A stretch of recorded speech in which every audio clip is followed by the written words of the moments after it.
Annie grabbed a vine. Jack looked back at the python. The giant snake was still winding its way up the tree. It had almost reached their branch. Jack took a deep breath, then he grabbed a vine too. "Lean back like Conco did," said Annie. Jack and Annie leaned back. 1, 2, 3, go! said Annie. They swung out of the tree. Jack felt his stomach drop. Air rushed by. Leaves and branches slapped at him. Suddenly the forest shook. With a great roar, like a flame, a tiger leaped up from the bushes. His yellow eyes blazed. His teeth shone like daggers. His claws barely missed Jack and Annie. "Ah!" they yelled. The tiger crashed back down into the bushes. Jack and Annie swung into the langer's tree. Jack threw one leg around the trunk. He let go of his vine and held on tightly to a branch. "Oh, man," he said. He was in shock. The langurs patted him as if to make sure he was okay. "Wow, that was fun," said Annie, sitting on a big branch. "Fun? Are you nuts?" said Jack. "The swinging was fun," said Annie. "The tiger was scary." Just then the tree began to shake. Branches snapped below. "Oh, no," said Jack. "Can tigers climb trees?" asked Annie. "Probably," said Jack. He hugged the trunk and squeezed his eyes shut. From below came loud sounds of chewing, smacking, and crunching. Teddy growled. Jack groaned. "Now the tiger's eating the tree," he said. Annie burst into laughter. Caw and Co whooped as if they were laughing too. "Arr, arr," barked Teddy. "What?" said Jack, opening his eyes. "Look!" Annie pointed at the twilight. A thick gray tube was waving in the air. "Another snake?" said Jack, horrified. "No, an elephant trunk," said Annie. The trunk wiggled near Jack and Annie as if it were sniffing them. Then it picked leaves from the tree and disappeared. "Let's go see," said Annie. With Teddy still in his backpack, Jack followed Annie down to a lower branch. They peered out the twilight forest. In the gray gloom, they saw a herd of elephants. One stood beneath their tree, eating leaves. Others munched grass. "Hey, I got a really cool idea," said Annie.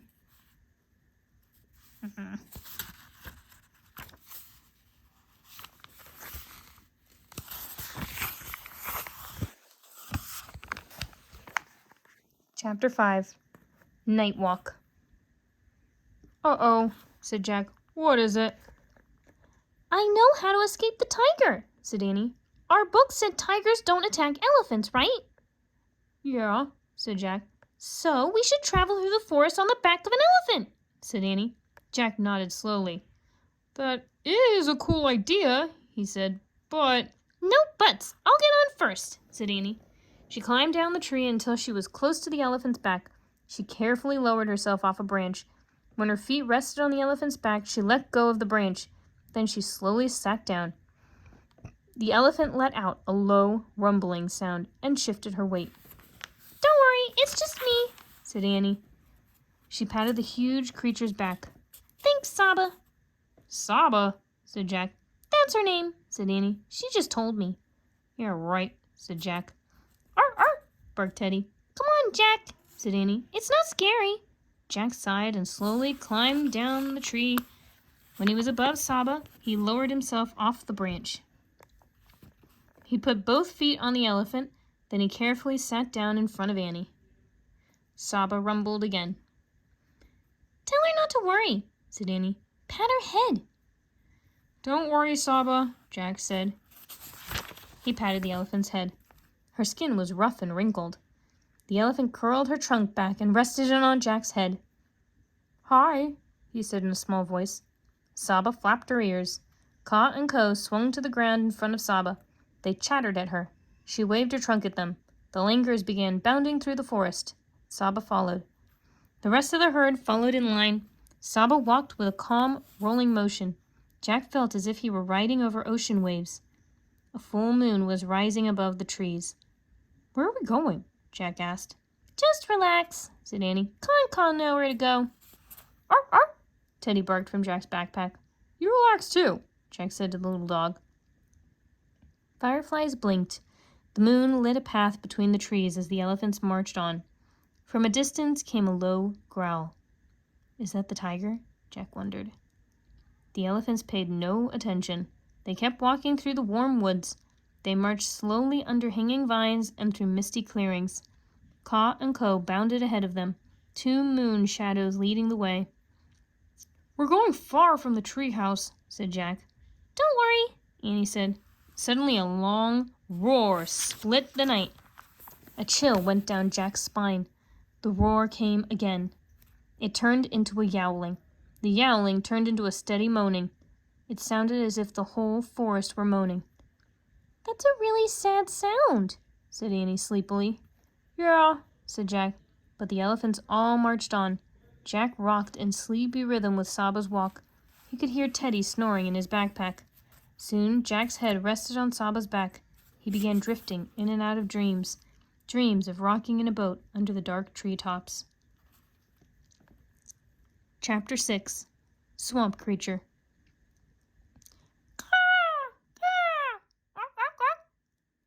Jack slowly came out of his dream. He opened his eyes with a start. He was surrounded by hazy sunlight. Where am I? He thought in a panic. Then he remembered. He was in India, on an elephant's back. He sat up. Through the haze he saw that Saba was standing on a muddy stream bank. Jack yawned. Where was Annie? The elephants were upstream. They sprayed water on each other with their trunks. Teddy, Kaa, and Ko were at the edge of the forest. Teddy sniffed the tall grass. The langurs ate flowers. Good morning, called Annie. She was sitting on a big black rock downstream. She was barefoot and soaking wet. Hi, said Jack. How did you get down? Teddy and I slid off Saba into the mud, said Annie. Try it, but throw down your sneakers and backpack first.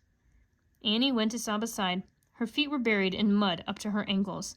Jack threw his things to Annie. Then he patted Saba's rough, wrinkled skin. Thanks for the ride, he said softly. The elephant touched him one last time with her trunk. Jack slid down her side, feet first, and fell into the mud. He caught himself with his hands. They sank into the mud past his wrists. His glasses were spattered too. Wash off in the stream, Annie said. She put Jack's pack and shoes on the rock while Jack waded into the cool water. He washed the mud off his feet and hands. He rinsed off his glasses, then he looked around. Saba had joined the rest of the herd.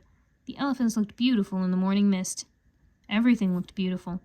Yellow and blue water birds spread their wings. Mossy hanging vines swayed in the breeze. Huge white flowers floated on top of the stream. Then Jack saw a strange sight. It looked like a horn and 2 ears sticking out of the water. One ear flicked away a fly. There's a weird creature out there. Yeah, it looks like it has a horn. Annie waded into the stream.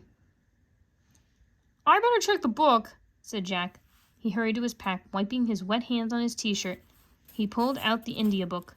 There was a picture of a horn sticking out of the water. He read, The one-horned rhinoceros or rhino washes in a forest stream. Rhinos are not usually dangerous, but because they do not see well, they sometimes charge at things by mistake. A loud noise will usually stop them. Jack felt sorry for the rhinos. Too bad animals can't wear glasses, he thought. He read more. The Indian rhino is a very endangered animal. This means that there are not many left. People called poachers kill them and sell their body parts as medicine and good luck charms. Jack started to take out his notebook. Just then, a slurpy sloshing sound came from the water. Whoa, said Annie. Jack looked up. The rhino rose from the stream. He looked like an ancient swamp creature. Oh, man, said Jack. The rhino peered at Annie with his tiny eyes. Then he snorted and lowered his head. His horn pointed right at Annie. Make a loud noise, Jack yelled. Annie clapped her hands and shouted, We come in peace! The rhino stopped. He grunted. Then he sank back into the water. Annie laughed. Phew, said Jack. I better take some notes about that big guy. Arr, arr. Teddy barked from the edge of the forest. And I better get Teddy. Annie hurried out of the stream and ran to get the dog. Jack pulled out his notebook and wrote, One-horned rhino, an endangered animal, needs glasses. Jack, shouted Annie. She was racing toward him with Teddy at her heels. Come quick! What's wrong? He said. We found something terrible. Annie was close to tears. Really terrible.